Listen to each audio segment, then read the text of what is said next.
Oi, gente! No vídeo de hoje eu vou estar falando sobre o que é engenharia didática.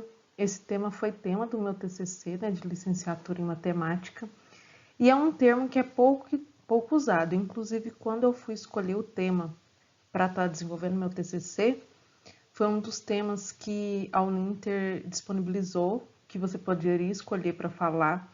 E como eu não conhecia nada sobre isso, eu fui pesquisar um pouco mais sobre do que se tratava e me interessei para estar desenvolvendo meu TCC com a engenharia didática. O que me chamou mais atenção, confesso que foi o nome, né, engenharia didática, juntando aí o termo engenharia, que não é da área de educação, né, vamos dizer assim, com didática, que é totalmente para educação. Para quem não sabe, eu sou formada em engenharia civil, então me despertou essa curiosidade da união da engenharia com a didática. Bom, aqui primeiro eu vou falar, né, o que é engenharia didática. Ela consta de uma metodologia de pesquisa e ela é de origem francesa, por isso que ela tem, por isso que na verdade às vezes a gente não tem muito conhecimento dela aqui no Brasil. Ela é uma abordagem onde desenvolve tanto a parte teórica como a parte prática da pesquisa na didática da matemática. Então ela é interessante porque você vai usar nessa metodologia tanto a parte teórica quanto a parte prática, vai unir essas duas vertentes para estar desenvolvendo então o trabalho. Por que ela se compara, né? A engenharia didática até tem esse nome de engenharia porque ela se compara com o trabalho de um engenheiro. Porque eles fazem essa comparação.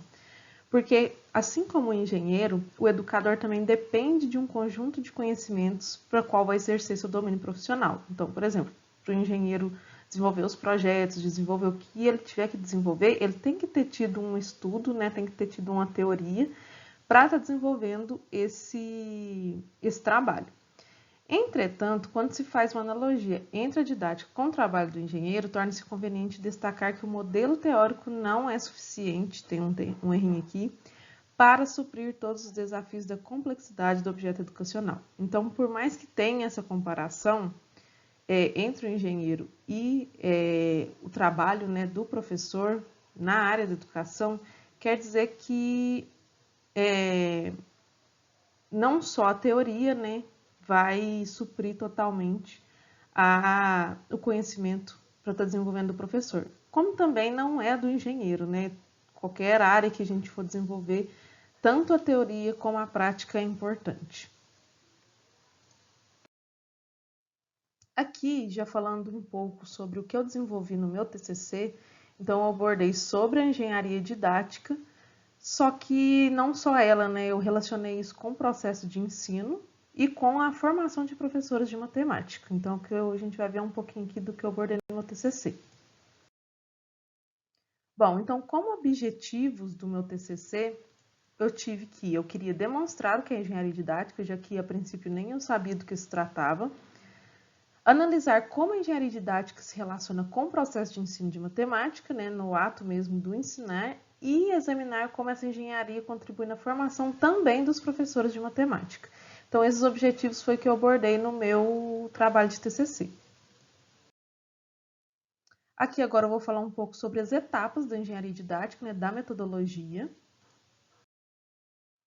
Então, a engenharia didática era composta de 4 etapas. Para você usar essa metodologia, você vai precisar passar por todas essas etapas, que são análise preliminar, concepção e análise a priori, experimentação e análise a posteriori e validação. Eu vou estar falando agora de cada uma delas.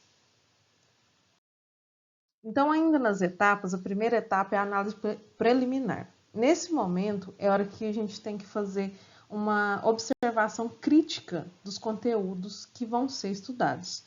Então, por exemplo, algumas vertentes, né, alguns pontos que a gente deve considerar.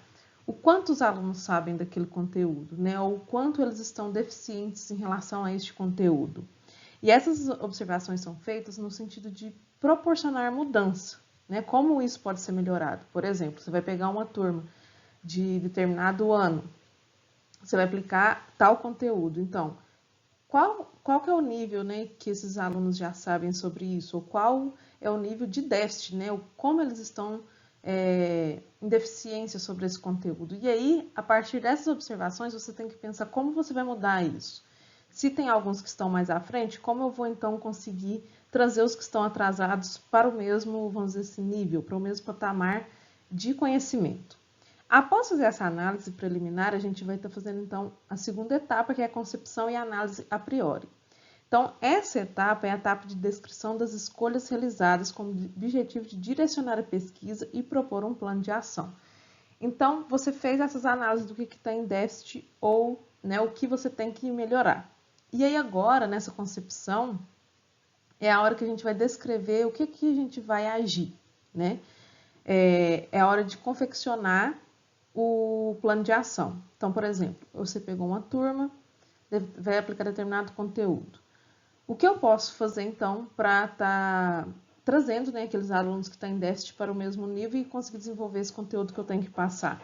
Eu vou sugerir aulas extras, né, para aula de reforço, por exemplo, né, aula particular, para estar colocando esses alunos com o mesmo nível, ou como eu vou abordar essa matéria de forma que os que já estão em determinado nível consigam desenvolver de onde estão e, ao mesmo tempo, eu estou complementando para aqueles que não vão conseguir entender, né, diretamente do nível que os que estão mais avançados estão.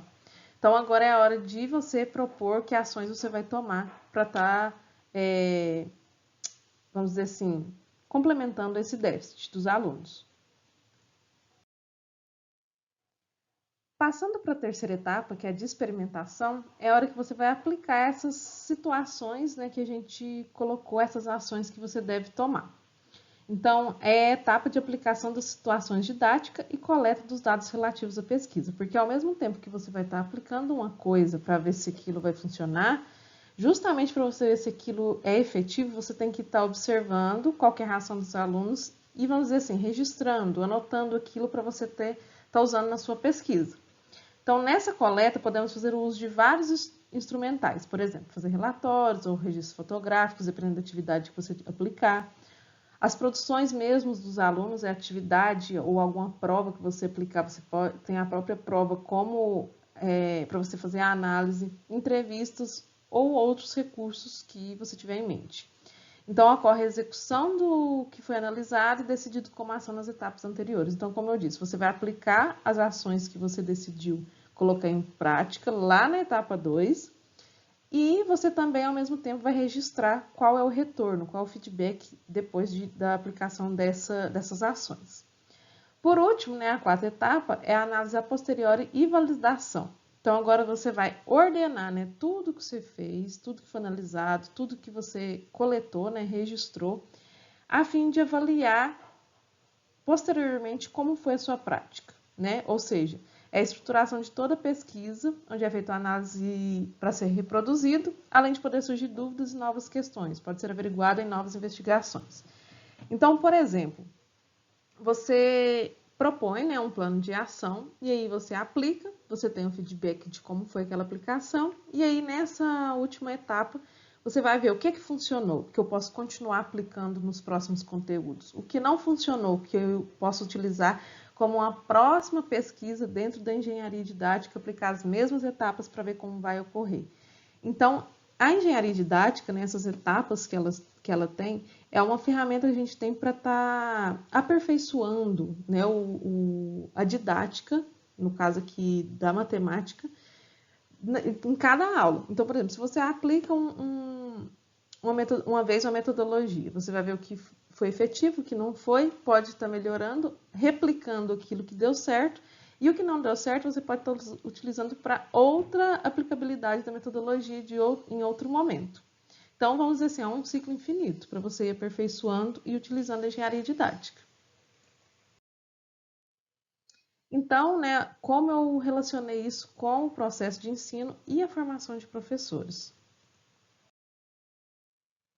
Então, primeiro, eu acredito que a engenharia didática é uma ferramenta muito importante para a construção e aperfeiçoamento de um ambiente educacional cada vez mais condizente com as necessidades dos alunos e professores, de forma a proporcionar ensino de qualidade e aprendizagem concreta. Porque quando você vai aplicando essa engenharia didática, você vai personalizando as suas aulas de acordo com o perfil de cada aluno. Então, um estudo que você fez deu certo em uma turma, você pode estar aplicando em outra e dar certo também, mas também pode não dar certo, você ter que fazer modificações.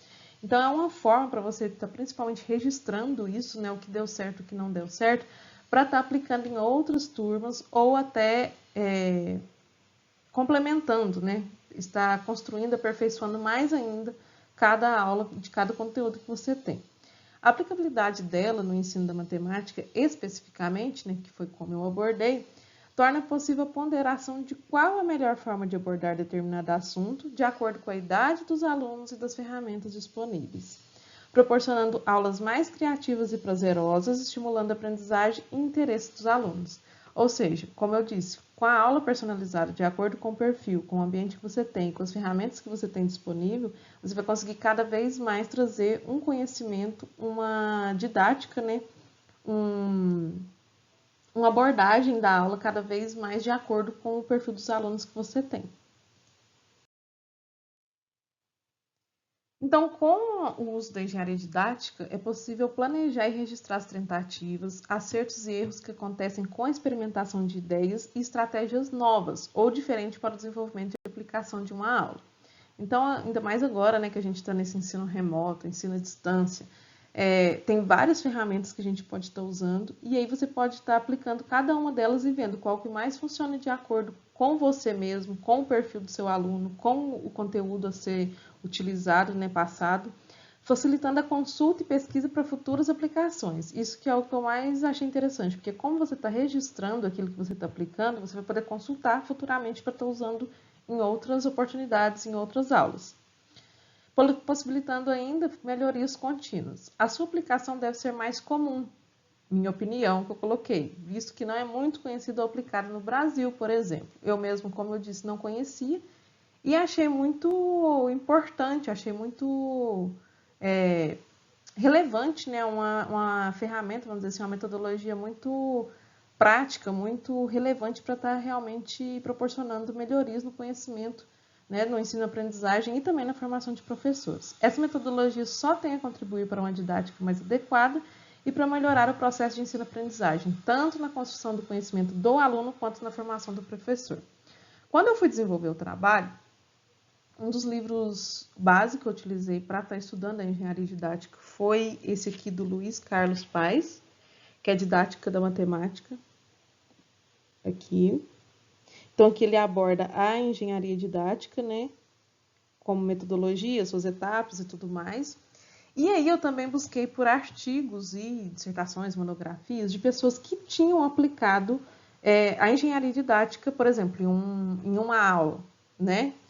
Então, o que acontece?